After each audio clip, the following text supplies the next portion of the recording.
Devil's River Campground is open for the season. Emily Deem has more from the town of Cooperstown. Morning.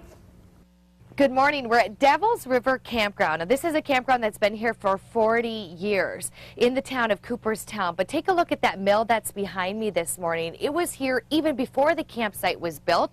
We're going to go inside the office this morning, so come with me. That's where Bob Lyman is. Good morning, Bob. How are we doing? You were telling me this campsite was built by your dad. Kind of give us a little background about it. Well, my dad was a dairy farmer, actually, about 8 miles down the road in Francis Creek, and he got into farming in the early 70s, and the campground itself used to be an alfalfa field.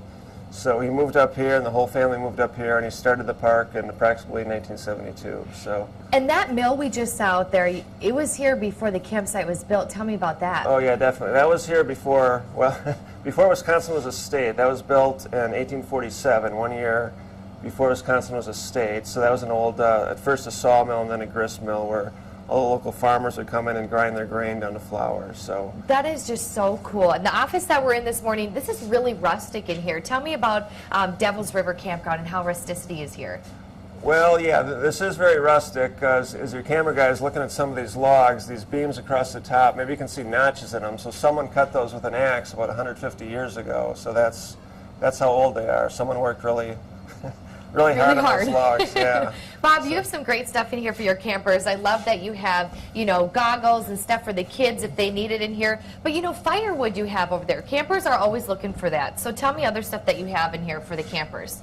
Well, the basics, firewood, ice, soda, ice cream, just some camping supplies, and that's pretty much it. It's just the office here. We got a few video games, and this is where everyone checks in and where we take our reservations for when people come out to camping. So. Well, I mean, from what we've seen right here, it looks great. How many sites do you have for campers? There's approximately 125 sites. Most of them are permanent sites. That's just sort of the trend these days, as gas prices have been going up the last few years, so people just rent for the whole season. But then we have probably about 35 overnight sites. So, yeah, that's the breakdown. It's about almost 90 permanent sites, 35 overnight sites. And there's a lot of improvements that you're making here. You're building a man-made lake. You have falls. I mean, a lot of great stuff out here that we're going to be looking at this morning. Right, yeah, there's a lot of natural beauty and history here both. So. Thanks so much for being with us, Bob. Okay. We'll send it back to you. Thanks, Emily.